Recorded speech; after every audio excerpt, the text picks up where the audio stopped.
diverse as well as advocates who fight for gender equity every single day and have been in lockstep with us throughout this administration. In thinking about today's announcement, I can't help but reflect on my own career path.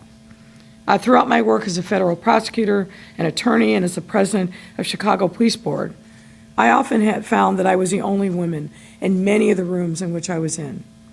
And more often, I was the only person of color or only black person in those rooms. And even now as mayor, I'm Chicago's first ever openly gay black woman mayor. And while I'm proud that I've been able to push through barriers and earn a seat at these tables, it certainly wasn't without challenges. And it wasn't free of discrimination or harassment. And though I've come a long way to open up opportunities for women and safeguard their paths in this city, there remains a lot more work to do.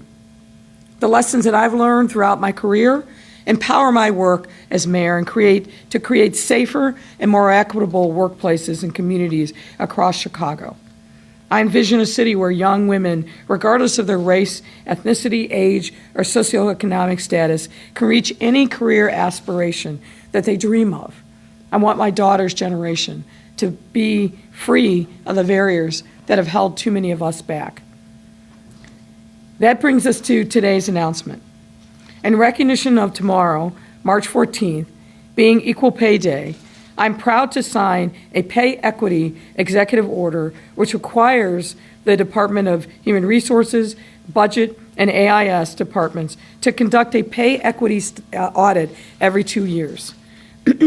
Across the country, it's estimated that women continue to make just 77 cents for every dollar that a white male makes. The data is even worse for black women earning 64 cents on the dollar and Latina women earning just 54 cents on the dollar. This new pay equity audit seeks to better understand what, if any, discrepancies exist within the city of Chicago's workforce related to gender, race, and ethnicity. I'm a firm believer that we have to lead by example. This executive order builds upon similar efforts to make city government more transparent and equitable, such as our employee diversity dashboard, which serves as a data-driven tool to increase diversity inclusion within city departments and hold ourselves accountable by being as transparent as we possibly can be. The results of our pay equity audit happening every 2 years will be made public to further hold the city accountable in our work to achieve equity and inclusion. And as I sign this executive order, I want to call upon Chicago's private sector and sister agencies to take a closer look at their workforces as well, and as necessary, follow suit. It's not enough to talk about equity. It's certainly not enough to post on social media tomorrow about Equal Pay Day. If we all take intentional steps to recognize, reaffirm, and value our women employees, then we can create a city that is not only more equitable but successful, because women, as we know, get stuff done. As we work to build that more equitable and successful city, we must also work to make our city safer for all kinds of violence, domestic, sexual, and gender-based violence. To that end, I'm also proud to announce today a new partnership with Futures Without Violence to develop a robust, tailored, and intentional training program on gender-based violence and harassment in a workplace. This citywide training program will launch this month, mandating multi-day training for all commissioners to ensure that our workplaces are responsive to domestic and sexual violence.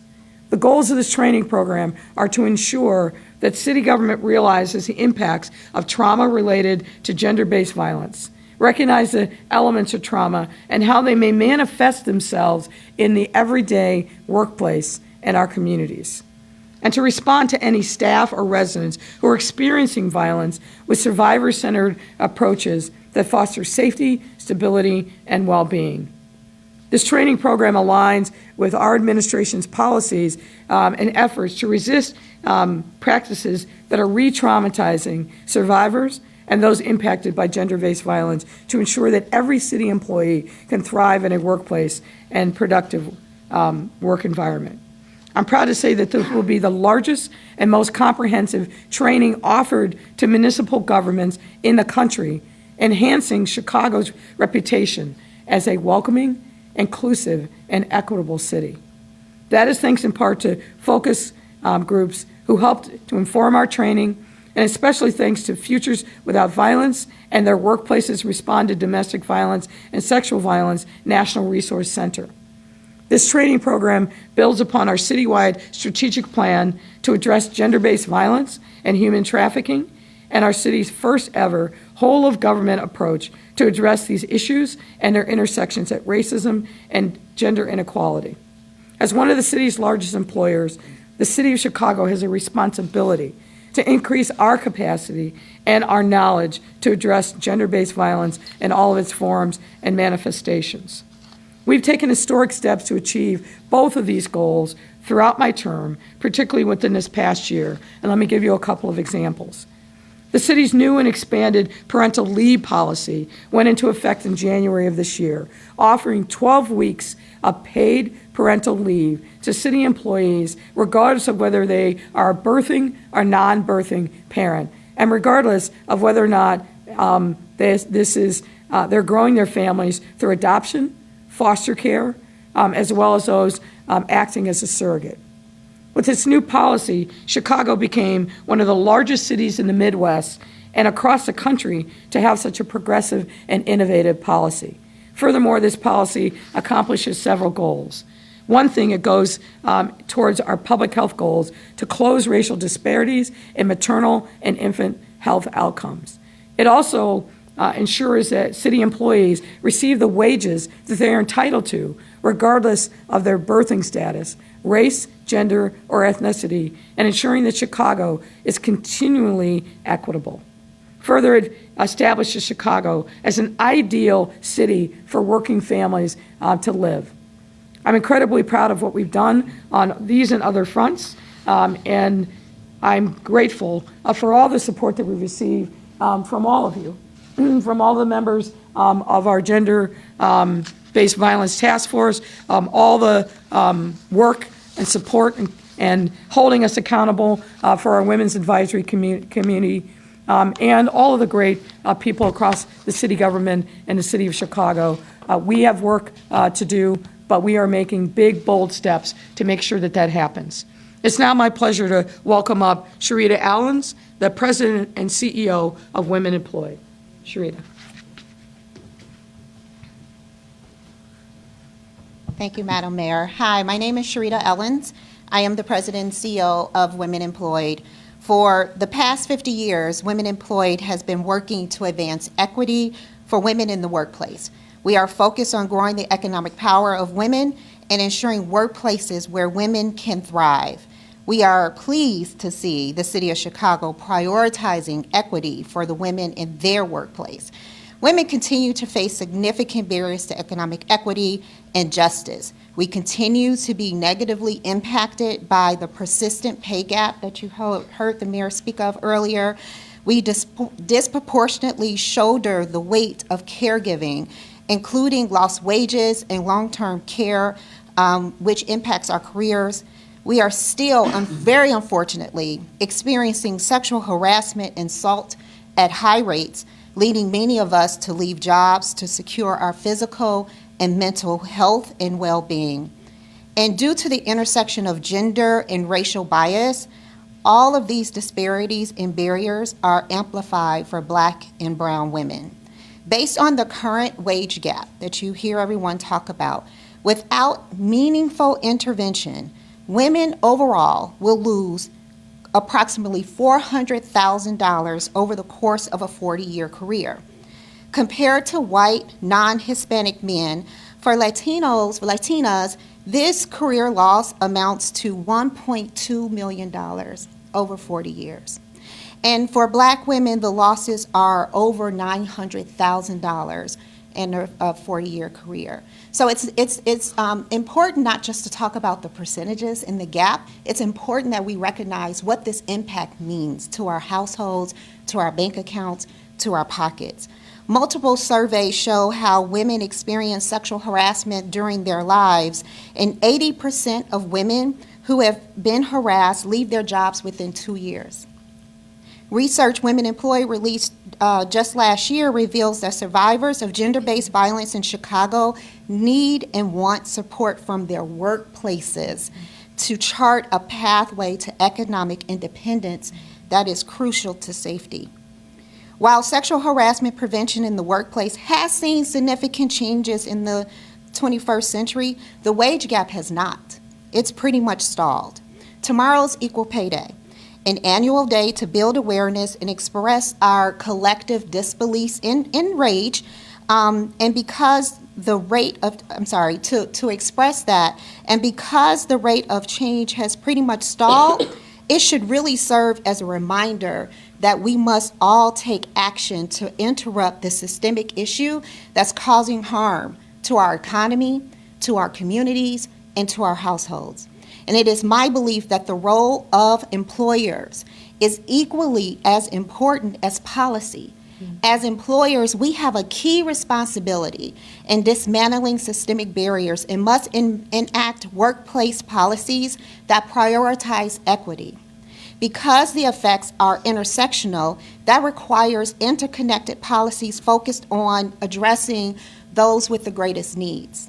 Women Employed applauds these 3 highly impactful measures enacted by the City of Chicago. Conducting and publicizing pay equity audits is one of the best ways to close the internal pay gaps. By training all employees on gender-based violence and harassment, the city is building a culture of prevention, safety, and support for survivors. And by extending parental leave to all city workers for up to 12 weeks, more working parents will remain financially secure. Just as importantly, the city is once again, leading the way as one of Chicago's largest employers and setting an example for other employers to follow. For Chicago to be a destination for working families, we urge other employers to incorporate these best practices whenever possible. We look forward to continuing to partner with the City of Chicago and striving for gender equity and justice. And we eagerly anticipate creating safer, more sustainable working environments where women can not just survive, but we thrive. Thank you for your time today, and I am going to bring up Commissioner Christopher Owen. Thank you. Thank you, Sharita. The City of Chicago has been committed for years to ensuring that we provide, through our HR policies and practices, an equitable workplace. And as one of the largest employers in the city, with approximately 32,000 employees, we take that commitment very seriously. That's why, as the mayor noted, we've taken steps to instill equity into our HR practices, like we did last month with a revised background check policy, and earlier this year when we expanded paid parental leave to 12 weeks for all employees regardless of birthing status. We're also working with the Chicago Therapy Collective in honor of the legacy of Elise Mallory to evaluate and develop trans-inclusive employment practices within city government. These changes and partnerships continue to make the City of Chicago a progressive leader among governments nationwide. We've also committed to be transparent about our workforce equity progress as well as where we are falling short, as demonstrated in our public employee diversity dashboard. Despite the steps that we've taken, we know that there is still work to be done, that pay gaps persist across the labor market, and that people still experience harassment and violence in their workplace. So I am proud today to announce these actions with Mayor Lightfoot. The biannual pay equity audit will give the Department of Human Resources the tools and data that are necessary to identify where we still have work to do and where to take action to ensure that there are no discrepancies in pay by gender, race, or ethnicity for our employees who serve the City of Chicago. I'm also eager for our partnership with Futures Without Violence, through which we will take steps to make sure our employees are safe and free from violence or harassment while at work, and that they center those best practices in how they fulfill their duties and serve the residents of Chicago. This initiative epitomizes what it means to take a whole-of-government approach the broad goal of the mayor's citywide strategic plan to address gender-based violence and human trafficking. I'd like to thank Mayor Lightfoot for your leadership on these critical issues, as well as the many advocates and partners who have helped us in this effort. And now I'd like to introduce Izzy Doble, Deputy Director at the Chicago Federation of Labor.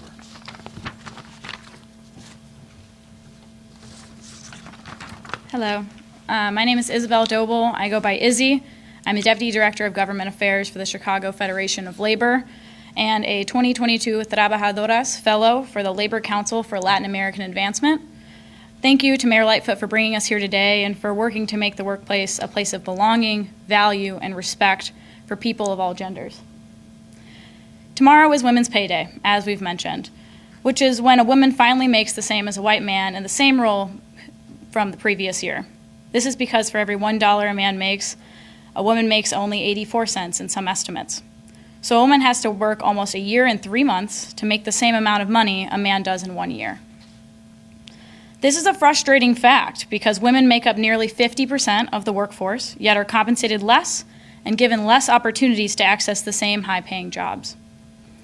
The pay gap is deeper and much later in the year for people with intersectional identities, such as Black women, who only make 67 cents per dollar per estimate, Latina women who make only 57 cents, and Indigenous women who make 51 cents. This is telling women that they need to work twice as long to get just as far. The gap impacts all of us, the women in our lives and their families. This fight is personal to me and my family as an immigrant, a woman, and the youngest of 4 sisters. For the labor movement, the fight to close the pay gap and access to quality jobs is inherent in what we do. Labor unions fight to ensure workers are paid prevailing wages, supported in their workplace, and into retirement. And do you know what the #1 way to close the gender pay gap is? Joining a union. Women make 22% more if they join a union. Union women are more likely to have paid leave and stronger protections against discrimination and sexual harassment in the workplace. As the CFL, we appreciate the work that the administration is doing to take pay parity a step further and not only make government salaries public, but require that disparities are clear and public. Gone are the days that we are scared to ask about wages or salary with our coworkers. Women deserve to have this information at their fingertips. We commend the mayor for increasing compensation visibility and instituting gender-based violence training to improve the workplace for all of the women in Chicago. Thank you.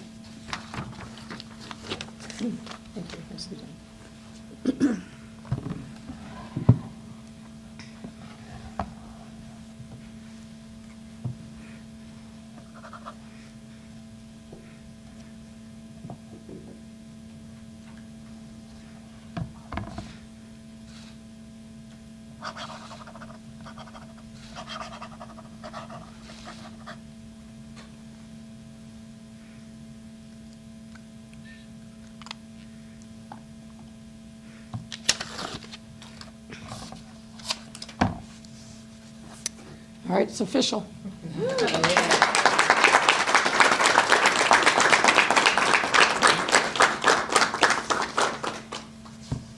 All right, thank you, everyone. Any chance for a question? Not today. On topic. I just wonder about that. If you have the biannual, does that mean that the city will be committed to make sure that the pay is always, it's nice to have a study. Yeah. But how do you make sure that the pay is equal? Well, we've got to do it in a couple of ways. Number one is we've got to make sure that in a way in which we're recruiting people, that we're conscious of the fact that we've got to have women, people of color, all of the things that make up a good, strong, diverse workforce, that they that there's a consciousness and intentionality on the front end, and then that we're not, frankly, pigeonholing women into lower paid jobs. We spent a lot of time in the most recent round of labor negotiations, frankly, addressing a number of these things, and frankly, eliminating titles that were outdated, but also, frankly, were just traps for women in lower wage jobs don't give them, frankly, sufficient income to be able to take care of their families. So really, fundamentally, it's all about intentionality. Why this audit, I think, is so important is because it will be a public measuring stick of whether or not we're making progress. And all the people here, right, who have worked long and hard and continue to make sure that women have equity in the workforce, they can hold this administration and every future administration accountable for the goals and the standards that we have set to make sure that we're meeting those standards. So the best way to make sure that we're accountable and making progress is being transparent, and these equity audits, I think, are going to be a critical part of that future. Thank you, All right. Mayor. Appreciate it. Thank you. Thank you, everyone. One more on topic. Have a great question. Thank you very much. Thanks, Mayor.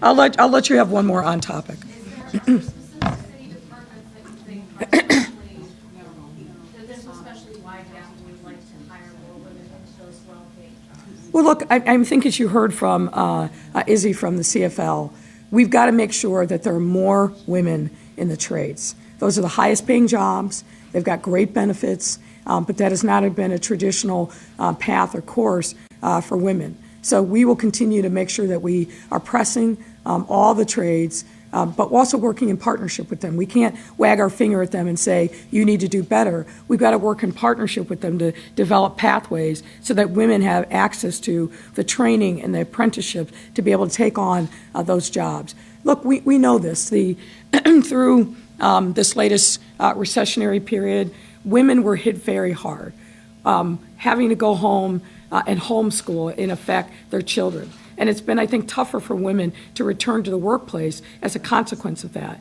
But we've got to make sure that every good, high-paying job that women have access to, but also outside of the city government, making sure that we continue to highlight those jobs that are the ones that are traditionally held by women. Why do we care so much, for example, about the fair scheduling ordinance, right? That didn't affect specifically city workers, but it affected women in those lower wage jobs to have predictability around what their schedule was going to be. If they had to work multiple jobs, they would know then on a regular basis what their cash flow was going to be, what they needed to do to take care of their children in terms of childcare. These are all building blocks to creating more opportunity, more wealth, and more support for women. Because if women are successful in the workplace, their children are successful, their families are successful. So all of these things make a huge difference. But that's, I think, one of the most important ways that we get this done. All right, thank you all.